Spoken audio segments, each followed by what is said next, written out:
گروه تحقیقاتی عباس منش تقدیم می کنند. با گروه تحقیقاتی عباس منش تغییر و تحول زندگی ممکن و بلکه بسیار آسان است.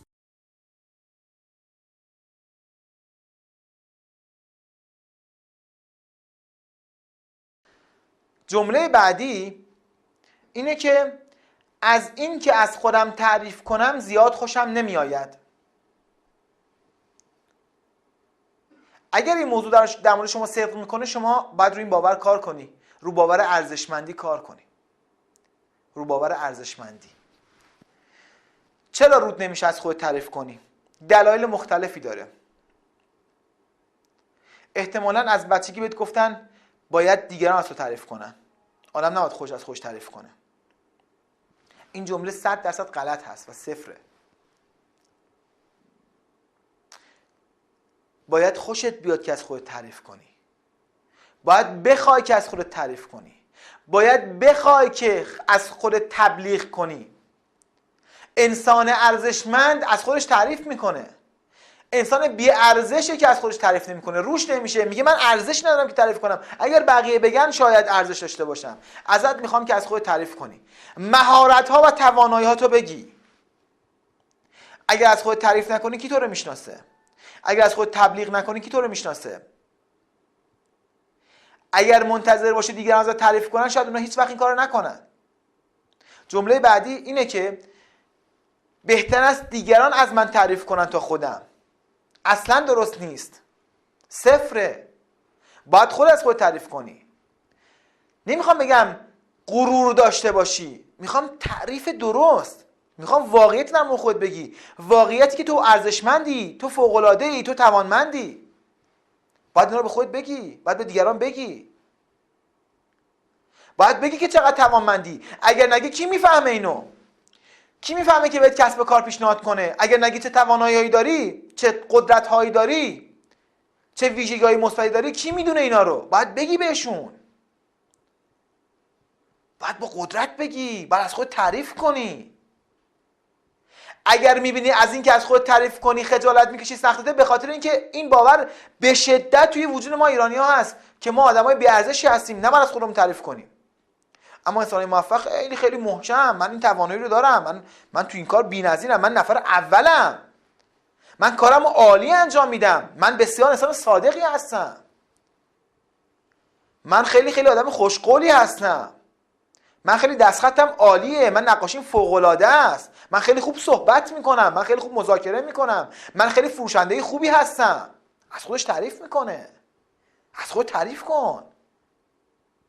تمرین این باشه، تمرین در این قسمت این باشه که لیستی از ویژگی‌های مثبت خودت رو بنویسی و به دیگران بگی اینو. اگر سختته حتما این کار رو باید انجام بدی. دوستان، من در مورد تمرین‌ها یه نکته رو بگم. هر تمرینی که سختتونه، هر تمرینی که اذیت میشید انجامش بدید، همون تمرین مهمه زندگیتونه. یعنی معلومه که خیلی باورات ایراد داره که نمیتونی تمرین رو انجام بدی و همون پاشنه آشلته. و اگر میخوای موفق باشی حتما باید همون تمرینی که سختته و ازش میخوای فرار کنی رو انجام بدی. اون قدرتمندت میکنه، اون موفقت میکنه. این کار رو انجام بده. حتما این کار رو انجام بده. لیستی از ویژگی‌های مثبت رو بنویس و به دوستانت بگو من این توانایی رو دارم، من انسان فوق‌العاده‌ای هستم. بذار مسخرت کنن. بازم بگو تا بشکنه این یخ ناباوری، یخ بی‌ارزشی بشکنه. به خودت بگو، به دیگران بگو من انسان بسیار ارزشمندی هستم، من انسان فوق‌العاده‌ای هستم. باید بگی تا بقیه بدونن. باید از خودت تعریف کنی تا بقیه بدونن. باید از خودت تبلیغ کنی تا بقیه بشناسنت. من یه مثالی میزنم. وقتی که اوایل من کارمو شروع کردم به عنوان یک سخنران، خب خیلی خجالت میکشیدم که از خودم تعریف کنم، که بگم آقا مثلا من این توانایی ها رو دارم. کاری که من میکردم این بود که یک مجری استخدام میکردم که در واقع بیاد توانایی های منو به بقیه بگه. بعد مجری میمد روی سن میگفت بله آقای عباس منش هستن، امروز سخنران این برنامه هستن و میخوان در مورد فلان موضوع صحبت کنن. ایشون انسان فوق العاده، توانمند، بی‌نظیر، تاثیرگذار و نویسنده کتاب فلان هستن، نمیدونم فلان برنامه رو برگزار کردن، فلان کارا رو تونستن انجام بدن، فلان تاثیر رو تونستن بذارن تو زندگی بقیه. میواد از من تعریف میکرد و در واقع من هم خوشحال بودم که بالاخره این نقطه ضعف من رو داره کس دیگه میپوشونه که من روم نمیشه این کارو انجام بدم. و بعد از مدتی من فهمیدم که این باور باید تغییر کنه. من باید بتونم از خودم تعریف کنم روی سن جلوی جمعیت. و از موقع بود که من دیگه مجری نگرفتم و خودم همش برنامه‌های خودم رو شروع می‌کردم، مگر اینکه جایی باشه، شرایط خاصی باشه، سمینار خاصی باشه، برگزار کننده سمینار بخواد مجری بگیره. والا برنامه‌هایی که خودم برگزارش می‌کنم حتما بدون مجری خواهد بود و خودم از خودم تعریف می‌کنم. میرم روی سن میگم من سید حسین عباس منش هستم، این توانایی رو دارم، این قدرت‌ها رو دارم، این تأثیرها رو گذاشتم، این کارا رو تونستم انجام بدم. یاد گرفتم از خودم تعریف کنم. یاد گرفتم توانایی خودم رو بگم و سرمو بگیرم بالا، نه اینکه بگم بله من حالا یه سری کارا رو هم بلدم، حالا نمیدونم شاید خیلی تعریف از خود باشه اما بالاخره ما هم یه سری کارا رو بلدیم، هی یه کارایی انجام میدیم، سر خم کنم مثل بعضیا. آره ما هم حالا شانسی توانایی‌های خدا بهمون داده، شانسی ما که لایقش نبودیم، شانس داشتیم خدا حالا یه چیزایی به ما داده، لیاقتشو ندارم، میدونم خودمم. حالا نه، من اینو نمیگم. من میگم نه، من انسان توانمندی هستم، اینا رو کسب کردم به لطف خدای مهربان، تونستم رو خودم کار کنم، این ارزش‌ها رو در خودم ایجاد کردم و اینا باعث موفقیت من شده توی کسب و کارم، توی سخنرانی‌هام. این لیاقت که من در خودم ایجاد کردم، این لیاقت تو وجود من بود ولی من باورش نداشتم، من برای خودم ارزش قائل نبودم، به خاطر که از بچگی به من گفته بودن که انسان خوب کسیه که بقیه ازش تعریف کنن نه خودش. انسان مغرور و پوچ از خودش تعریف میکنه، طبل تو خالیه، فلانه، بهمانه. نه اینطور نیست. این باور رو بذار کنار. حرف من غرور نیست، حرف من تکبر نیست، حرف من واقعیت ها گفتنه، توانایی های واقعی خودت رو گفتنه، ویژگی های مثبت خودت رو گفتنه. نمیخوام دروغ بگی، میخوام راستشو بگی، اما بگو راستشو. مگه کم توانایی داری؟ مگه کم ویژگی های مثبت داری؟ مگه کم قدرت تو وجودت هست؟ چرا اینا رو نمیگی؟ اینا رو بگو، دروغ نگو، حقیقت رو بگو، اما با قدرت بگو، با سینه جلو، با سر بالا، با ایمان بگو و بعد تاثیرگذار میشی و بعد ثروتمند میشی و بعد موفق میشی. میفهمی که چه ارتباطی هست بین اعتماد به نفس، بین احساس لیاقت و ثروت. اون وقت تازه موضوع رو درک میکنی، تازه دستت میاد موضوع که چقدر این موضوع مهمه، چقدر ما باید رو خودمون کار کنیم.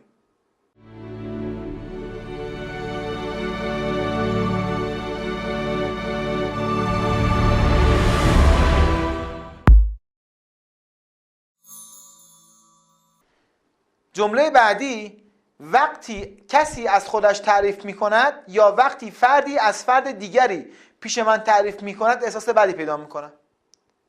اینم مثل همونه. ما باید یاد بگیریم که از تعریف بقیه لذت ببریم یا از اینکه کسی از کس دیگه تعریف کنه پشت سرش جلوی ما لذت ببریم و تحسین کنیم. اگر اعتماد به نفس بالایی داشته باشیم اینجا احساس ضعف نمی‌کنیم. خیلی‌ها به خاطر اینکه اعتماد به نفسشون پایینه، اگر کسی از کسی دیگه تعریف کنه احساس می‌کنن خودشون آدم پوچ و بی‌ارزشن که از کسی دیگه تعریف میشه اما از اینا تعریف نمیشه. هی می‌خوان خودشون رو نشون بدن، هی می‌خوان بگن نه منم هستم. نه، از این که بقیه از خودشون تعریف کنن خوشحال باش. درصد صحیح این جمله 0. باید لذت ببریم از اینکه بقیه تعریف کنن از خودشون یا کسی از کسی دیگه تعریف کنه. ما هم باید تعریف کنیم، ما هم باید تحسینش کنیم. اگر اعتماد به نفست بالا باشه، اگر خودت برای خودت ارزش قائل باشی، محتاج نباشی که دیگران برات ارزش قائل باشن، خیلی راحت تو هم تعریف میکنی از دیگران، خیلی راحت تو هم تحسین میکنی از دیگران، بهت بر نمیخوره، ناراحت نمیشی. جمله بعدی که در موردش میخوام صحبت کنم و خیلی ارتباط داره به این جمله است که از تبلیغات تلویزیونی و اصولا تبلیغات خوشم نمیآید. جواب صحیح 0. اگر خوشت نمیاد بعد رو باورات کار کنی. چرا از تبلیغات خوشت نمیاد؟ چرا از اینکه بقیه از خودشون تعریف کنن ناراحت میشی؟ احتمالا این خیلی ارتباط داره به اینکه خودت هم نمیتونی از خودت تعریف کنی. به همون باور ربط داره که انسان خوب، انسان موفق کسی که بقیه ازش تعریف کنن، خودش نباید از خودش تبلیغ کنه. سوال من اینه اگر فردی میخواد کاندیدای ریاست جمهوری بشه، مگر نباید از خودش تعریف کنه؟ مگه نباید از خودش تبلیغ کنه؟ مگه میشه نگه تواناییشو و کسی بهش رأی بده؟ تو اگر میخوای نماینده مجلس بشی باید از خودت تعریف کنی، باید تبلیغ خودتو بکنی. و اگر بتونی از خودت خوب تبلیغ کنی و تعریف کنی و صادقانه بگی، مردم بهت رأی میدن. اگه دروغ بگی مردم بهت رأی نمیدن. باید صادقانه باشه، اما باید گفته بشه. باید گفته بشه. با قدرت باید تبلیغ کنی و برای اینکه تبلیغ کنی باید گوش شنیدن تبلیغ بقیه رو داشته باشی. اگر میخوای ثروتمند بشی باید یاد بگیری تبلیغات انجام بدی. و برای اینکه یاد بگیری تبلیغات انجام بدی، یکی از راهاش اینه که تبلیغات دیگران رو ببینی و ازش ایده بگیری. اگر با تبلیغات مشکل داری، راه تو باید کوتاه کنی، راه تو طولانی داری میکنی برای ثروتمند شدن. با عشق، با علاقه به تبلیغات نگاه کن. ازش ایده بگیر، تحسین کن کسی که داره از خودش تبلیغ میکنه تا یواش یواش خودت هم تحسین کنی موقع تبلیغ کردن. اگر بقیه رو تحسین نکنی وقتی دارن تبلیغ میکنن از خودشون، خودتو در واقع در درون خودت، حتی اگر به زبان هم از خود تبلیغ کنی، در درون خود احساس خفگی میکنی. احساس میکنی که چقدر کار بیهوده‌ای دارم انجام میدم، چقدر کار زشت دارم انجام میدم، چقدر بقیه فکر میکنن من مغرورم. ولی اگر یاد بگیری از وقتی که بقیه خودشون دارن تبلیغ میکنن از اونا تحسینشون کنی، از اونا خوشت بیاد، از تبلیغات خوشت بیاد، آروم آروم یاد میگیری که از خودت تبلیغ کنی، از محصول تبلیغ کنی، از توانایی تبلیغ کنی. باید این کار انجام بدی. تو دنیای حرفه‌ای امروز این کار جزء واجباته. و من یه مثال برای شما میزنم. همون مثالی که زدم، گفتم مجری میومد و منو معرفی میکرد و از من تعریف میکرد و بعد یاد گرفتم که بعد از خودم تعریف کنم. در انتهای همایش‌های ما و برنامه‌های ما، مثلا ما می‌خواستیم بگیم که بله فلان محصولم هست، میتونید ازش استفاده کنید، یا فلان دوره آموزشی هست، میتونید ثبت نام کنید اون دوره رو. و اینجا باز هم باورهای محدود کننده من سراغم میومد و روم نمیشد که از محصولاتم تبلیغ کنم. بیام بگم بله یک کارگاه فوق‌العاده‌ای هست، میتونید ثبت نامش کنید. روم نمیشد بگم این حرف رو. میگفتم زشته، من که نباید تبلیغ کنم، که مجری باید بیاد تبلیغ کنه. به همین دلیل در اوایل کارم، بعد که من سمینارم تمام میشد، میگفتم بله آقای مجری الان میاد در خدمتتون هست. بعد مجری میومد میگفتش که تشکر از آقای عباس منش، تشویقش کنید. ملت تشویق میکردن چون من خودم روم نمیشد که این کارو انجام بدم. بعد میگفتش که بله اگر میخواد یک کارگاه فوق العاده رو ثبت نام کنید، میتونید برید مثلا فلان جا، دوستان میتونن شما رو ثبت نام کنن. و جمله نهایی رو و تبلیغ نهایی از محصول یا از کارگاه رو کی میگفت؟ مجری میگفت. چرا این حرفو میزد؟ چون عباس منش جرأت نداشت این حرفو بزنه، چون عباس منش برای خودش و برای توانایی‌هاش ارزشی قائل نبود، چون خجالت میکشید، چون روش نمیشد، چون ضعیف بود، چون خودشو باور نداشت، چون میگفت زشته که آدم خودش تبلیغ کنه، باید بقیه ازش تبلیغ کنن. بقیه مردم چه فکری میکنن واقعا؟ و بعد من روی این باورم کار کردم. این که من میگم روی باورم کار کردم دوستان به همین شکل بوده، یعنی من نقص هامو پیدا میکردم و تغییرشو میدادم. و بعد از اینکه رو باورم کار کردم، در تمام همایش‌ها و سمینارهام خودم محصولاتمو تبلیغ میکنم. وقتی که سمینار تمام میشه میگم بله این محصول هست، این ویژگی رو داره، اینقدر روش کار کردم، اینقدر تاثیرگذاره، اینقدر بی‌نظیر، اینقدر هم قیمتشه. اگه میخواید تهیه کنید، اونجا دوستان هستن که ازشون تهیه کنید. به نظر شما چه تأثیر داشت توی فروش من؟ بی نهایت تأثیر داشت. بی نهایت زیاد تأثیر داشت. همین تغییر کوچیک در باورهای من باعث شد که من این رفتار رو از خودم نشون بدم و این رفتار این تغییر عظیم رو در موقعیت مالی من داشت. من ازت میخوام که خودتو باور کنی. ازت میخوام که خدماتو عرضه کنی و تبلیغ کنی. و برای این کار تمرینی که باید انجام بدی اینه که یک کارت ویزیت طراحی میکنی، یک کارت ویزیت ساده که در واقع خیلی کوتاه و مختصر، نه خیلی شلوغ و رنگی، و با در واقع رنگ مشکی با فونت مناسب و در واقع تا جایی که ممکنه خیلی بولد و بزرگ نباشه. توانایی تو می‌نویسی، کارهایی که میتونی انجام بدی، خدماتی که میتونی عرضه کنی، و هر کجا که رفتی و در هر مجلسی به محض اینکه فرصت دست داد کارت ویزیت رو در میاری و من سید حسین عباس منش هستم و این توانایی‌هامه، این کارا رو میتونم انجام بدم و تقدیم شما. کی میتونه این کار رو انجام بده؟ کسی که برای خودش ارزش قائل باشه. کی میتونه ثروتمند بشه؟ کسی که برای خودش ارزش قائل باشه. کی میتونه خودش رو به بقیه بشناسونه؟ کسی که برای خودش ارزش قائل باشه و خودش رو تبلیغ کنه. حتما همین امشب این کار رو انجام میدید. هزینه‌اش بسیار بسیار کمه. 1000 تا کارت ویزیت به عدد خیلی خیلی پایینی میتونید شما تهیه‌اش کنید. خیلی پایین. و 1000 تا کارت ویزیت داری، یعنی 1000 نفر ممکنه تو رو بشناسن. 1000 نفر ممکنه با این ارتباطه برای خدمات تو، برای توانایی تو پول پرداخت کنن. کی؟ وقتی که خودتو باور داشته باشی و این کار رو انجام بدی. حتما این کار رو انجام بده. حتما از خودت تعریف کن. حتما تبلیغ کن. در هر مهمونی، در هر عروسی، در هر نمیدونم فضایی که هستی، هر جایی که فرصت دست داد، به محضی که فرصت دست داد کارت ویزیت تو در میاری. یکی از دوستانی که من دارم که خیلی خیلی خوب این نکته رو من آموزش داده، یک فروشنده است. یه سری توانایی‌ها داره. یه سری محصولات و خدمات داره. ما در واقع در یک مسافرت خارج از کشور بودیم. توی در واقع اتوبوسی که داشت ما رو به سمت هواپیما می‌برد، ایشون با یک آقایی در واقع خیلی جنتلمن، خیلی انسان ارزشمندی برخورد کرد و همونجا توی این فاصله زمانی از فرودگاه امام تا در واقع قسمتی که هواپیما هستن، فاصله خیلی خیلی کوتاه، اون ارتباط برقرار کرد با اون فرد که یک فرد سرمایه‌دار بود و توی همون فرصت کوتاه کارت ویزیتشو به فرد داد و همین باعث شروع یک در واقع درآمد بسیار بالا برای همین دوست من شد. همین کاری که من به چشم خودم دیدم، کار خیلی خیلی ساده ای بود که از خودش صحبت کرد، توانایی خودش صحبت کرد، یعنی انقدر این کارو کرده بود که حرفه‌ای میتونست ارتباط برقرار کنه و شما هم برای این کار تمرین میکنید. شاید دفعه اول اشتباه کنید، شاید خوب سر صحبتو باز نکنید، شاید طرف از خودتون دور کنید، اما اشکال نداره. انقدر این کارو انجام بدید تا یواش یواش یاد بگیرید که چطور سر صحبتو باز کنید، چطور فردو به خودتون و به توانایی خودتون علاقه‌مند کنید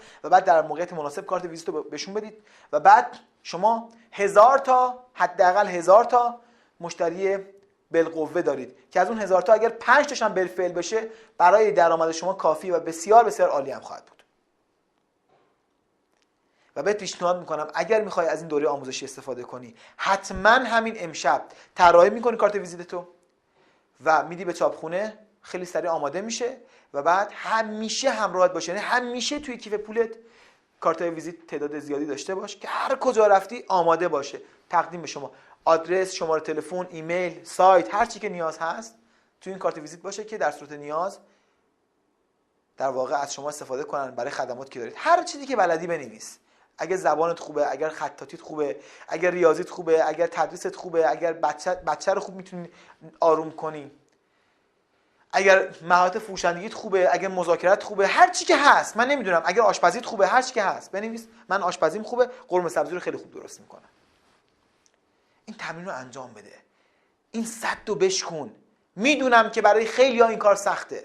در دورهای حضوریم دیدم که افراد خیلی خیلی سخت این کار انجام میدن، خیلی خجالت میکشن. خیلی موقع میشه من این تمرین میدم که دوستان بیان بالا روی جمع خودشون معرفی کنن و توانشون میگن. خیلی‌ها خجالت میکشن. خیلی‌ها میگن آیا عباس مش حاضریم بمیریم اما این تمرین رو انجام ندیم. و من میگم نه، حتما باید این تمرین انجام بشه. حتما باید این کار انجام بشه. یعنی بهشون میگم تواناییشو بنویسن و بعد به صورت رندوم میگم بیاد روی سن. خیلی موقع هست وقتی که میگم تواناییتون رو بنویسید روی کاغذ و دوستان مینویسن، میگم کیا میخوان تواناییشون رو به بقیه بگن و بیان روی سن صحبت کنن جلوی این همه نفر؟ یه تعدادی دستشون میبرن بالا. من دقت میکنم اونایی که دستشون نبردن بالا و سرشون پایینه دارن خودشون رو میدوزن، اونا رو پیدا میکنم. میگم خب خانم، آقا، شما بیاید بالا. و اونا خجالت میکشن. اونا میگن آقای عباس مش ما حاضریم بمیریم اما این کارا نکنید. میگم اتفاقا همین کاری که باید انجام بشه و شما رو ثروتمند میکنه. میان روی سن با کلی خجالت، دستشون میلرزه، پاشون میلرزه، میکروفونو میگیرن، کاغذ دستشون میلرزه، سرشون پایینه، اشکشون در میاد، اما اشکال نداره، اما براشون خوبه. بعد از اینکه یک بار از خودشون تعریف میکنن یخ میشکنه. و همون افرادی که اینقدر مقاومت داشتن برای اینکه بیان روی سن و از خودشون تبلیغ کنن و تعریف کنن، آخر برنامه من میگن آقای عباس مش این مهمترین کاری بود که توی زندگی برای من انجام دادی، که ترس من ریخت از اینکه بیام خودمو معرفی کنم، از اینکه بیام توانایی خودمو بگم. خیلی سختم بود اما الان دیگه ترسم ریخت. و این کار تو باید انجام بدی برای خودت.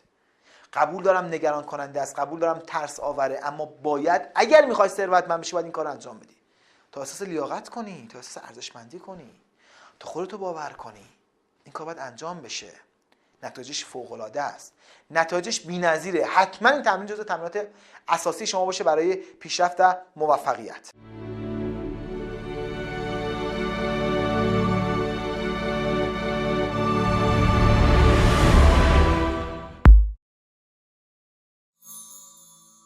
جمله بعدی این جمله است که دوست دارم ثروتمند باشم تا مشهور شوم و همه با احترام با من برخورد کنند. جواب صحیح 0.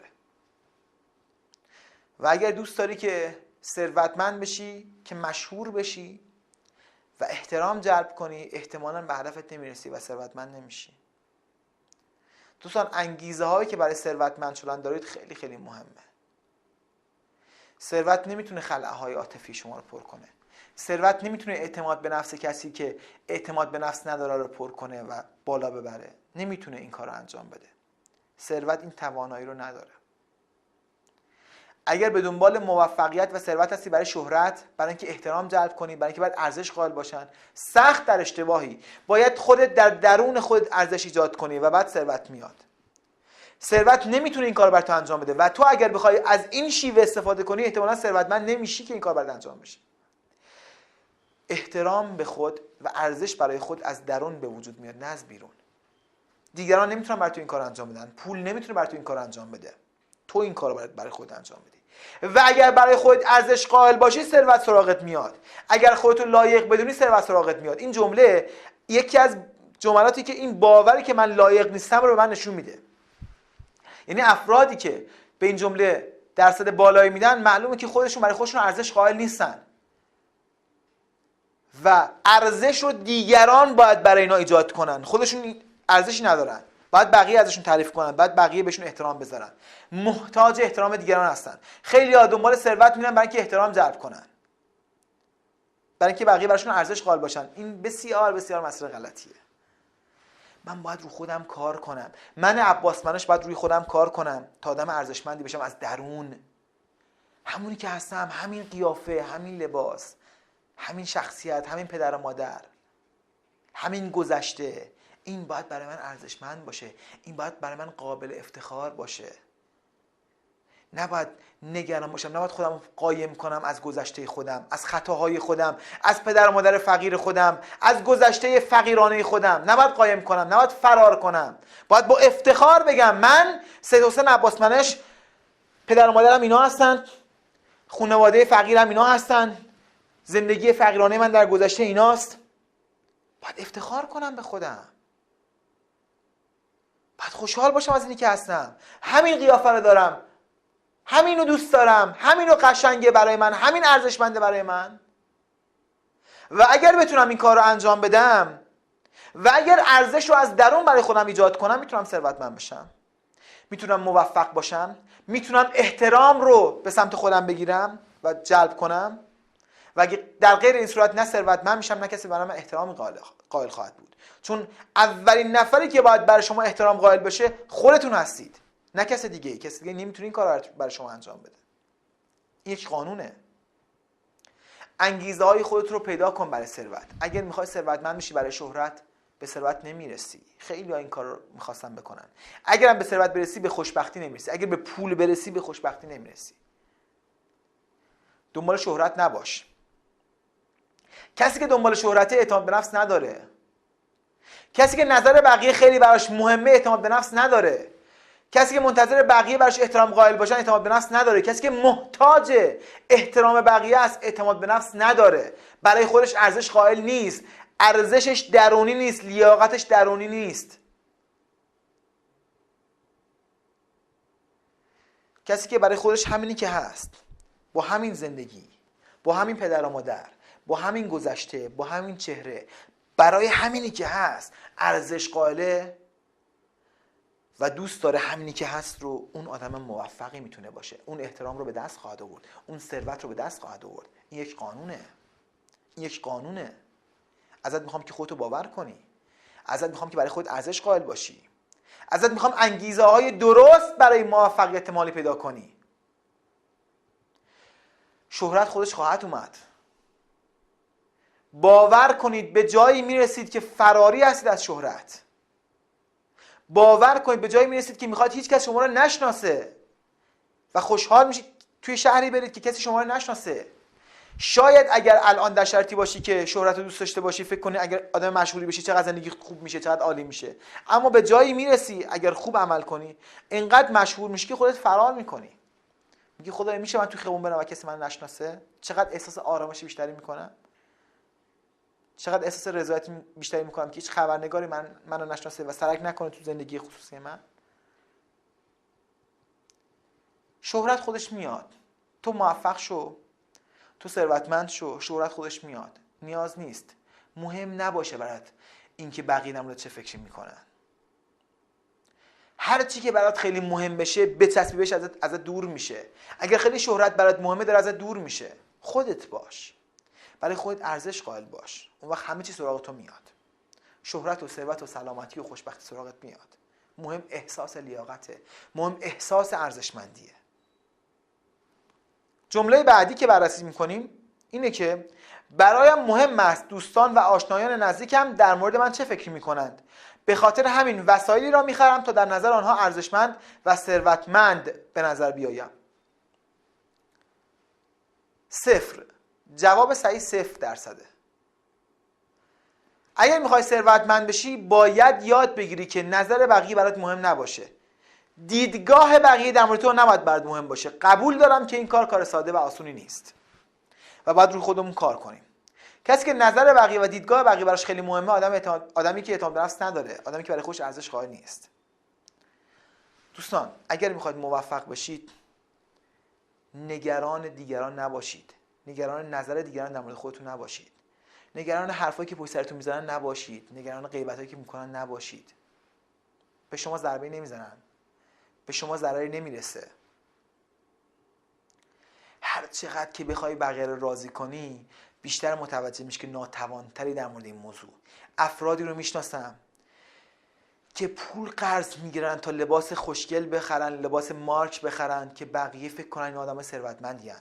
پول قرض میگیرن تا ماشین کرایه کنن برن عروسی که بقیه فکر کنن این آدمای ثروتمندی ان. اینا خیلی آدمای ضعیفی هستن و اینا ثروتمند نمیشن. با لباس قرضی، با ماشین کرایه‌ای کسی ثروتمند نشده.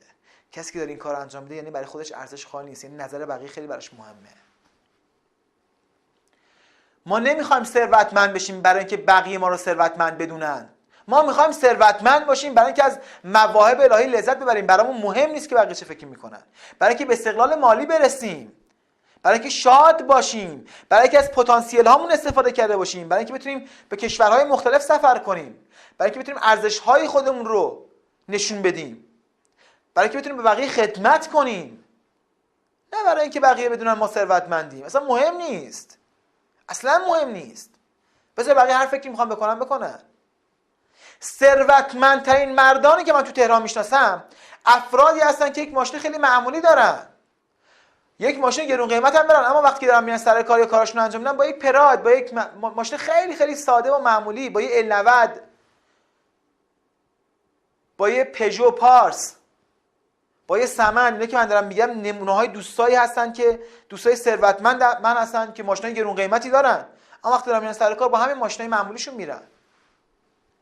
وقتی ازشون میپرسی که چرا با اون ماشین گرون قیمتت نمیای، با اون ماشین 1 میلیارد و 500 نمیای، میگه نیاز نیست که من میخوام سر کار، من که نمیخوام خودمو نشون به بقیه بدم، که من که برام مهم نیست که بقیه چه فکر میکنن برام. باورتون نمیشه من افراد ثروتمند رو میشناسم که با موتور میرن سر کارشون، با موتور میرن سر کارشون.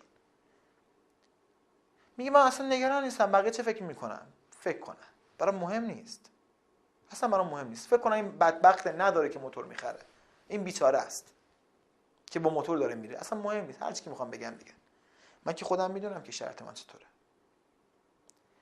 اینا ثروتمندان واقعی هستن. اینا انسان‌هایی هستن که خودشون برای خودشون ارزش قائلن و نگران حرف بقیه نیستن. اما افرادی میشناسم که هیچی ندارن تو زندگیشون، لوازم مالی خیلی خیلی زیر صفرن حتی، ولی قرض میکنن تا یه ماشین گرون قیمت سوارشن بقیه اونا رو با این ماشین ببینن. اگر میرن عید پیش فک و فامیلاشون بقیه با اونا رو با اون ماشین ببینن. اگر میرن یه عروسی با اون ماشین گرونه بقیه اونا رو ببینن، در صورتی که هیچی خودش نداره. قرضه، این ماشین قرضه، این ماشین کرایه است. این آدمای ضعیفی هستن. اینا ثروتمند نمیشن. پس ازت میخوام که رو باورات کار کنی. همون که هستی باش، با افتخار کن به خودت، به توانایی‌هات. نخواد جوری لباس بپوشی، جوری برخورد کنی که بقیه فکر کنن تو ثروتمندی. هر چی که هستی، اگر داری چیز خوب بپوش. نمیگم اگر داری ماشین قراضه سوار شو، موتور سوار شو، چیز ارزشمند سوار شو اگه داری. نه برای اینکه بقیه ثابت کنی که ما آدم ثروتمندی ام، بقیه بگن به به چه چه این آدم ثروتمندی. نه برای این، برای اینکه راحت باشی، برای اینکه از نعمت‌ها استفاده کنی، برای اینکه لذتشو ببری. نه برای فخر فروختن به بقیه، نه برای اینکه بقیه بگن ماشاءالله این چقدر وضعش خوبه، برای اینکه می‌خوای راحت باشی، برای اینکه می‌خوای لذت ببری. این خیلی خوبه. اما اگر نداری، با همینی که هستی راحت باش تا ثروتمند بشی، تا دارا بشی. ماسک نزن رو صورتت، همونی که هستی رو بگو تا ثروتمند بشی،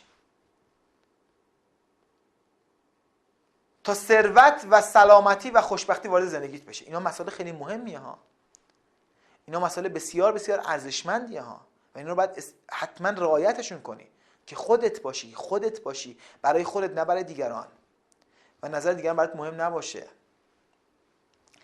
اگر بخوای بر اساس نظر دیگران زندگی کنی، بسیار زندگی وحشتناکی رو خواهی داشت. زندگی پر از نگرانی و ناراحتی و عذاب. در این مورد میخوام یه داستانی برای شما بگم که شاید خیلی داستان جالبی باشه. داستان مولا نصرالدین و خرش. یه روزی مولا نصرالدین داشته با خرش و با پسرش از یه روستایی میگذشتن، مسیری رو داشتن میرفتن به روستاهای دورتر. به روستای اول که میرسن میگن که شما چقدر انسانهای بدی هستید که دوتایتون نشستید روی این خر بدبخت بی زبون و بهش دارید ظلم میکنید. مولا نصرالدین میگه باش. از خر میاد پایین و پسرش سوار خر میشه و میرن به روستای بعدی. روستای بعدی میگن که چقدر این پسر بی تربیته که خودش روی خر نشسته و پدر داره پیاده میاد. چقدر زمونه خراب شده، چقدر همه چیز برعکس شده، چقدر انسان بد و بی تربیتیه این پسر. جاشون رو عوض میکنن. مولا نصرالدین روی خر میشینه و پسرش پایین پیاده میره. میرسن به روستای بعدی. روستای بعدی میگن وای چقدر تو مولا نصرالدین ظالمی که خودت روی خر نشستی، این پسر بیگناه، این طفل معصوم باید در واقع پیاده باشه. و دوباره اینا دوتاشون سوار خر میشن و میرسن به روستای بعدی و همون حرفا رو میزنن که چقدر شما انسانهای بدی هستید و چقدر انسانهای ناجوری هستید که سوار این خر بی زبون شدید، دوتایتون رو باید حمل کن. کار به جایی میرسه که اینها اصلا به این نتیجه میرسن که آقا دوتاشون پیاده بشن، پیاده برن. پیاده میرن و میرسن به روستای بعدی. روستای بعدی میگه، مردمش میگن که چقدر شما آدمای نفهمی هستید. خب اگر میخواستید پیاده بیاید چرا با خودتون خر دارید حمل میکنید؟ چرا خر رو اینور اونور میبرید؟ پیاده میومدید. یعنی در واقع این داستان به ما میگه که اگر قرار باشه که ما بخوایم برای دل مردم کار کنیم، مردم خوششون بیاد از ما، مردم بگن به به چه چه آفرین، که هیچ وقت نمیتونیم این کار انجام بدیم. یعنی ما باید بپذیریم که ما ناتوان هستیم برای راضی کردن همه مردم، اما توانا هستیم برای راضی کردن خودمون. و این نکته خیلی مهمیه که اینقدر اعتماد به نفس داشته باشیم که نخواهیم همه رو راضی کنیم، نخواهیم محتاج تایید دیگران برای رفتارهای خودمون نباشیم. و تمام افراد موفق و تاثیرگذار جهان این ویژگی رو داشتن که برای اینکه مردم رو راضی کنند کاری انجام نمیدادند، محتاج تایید دیگران نبودند.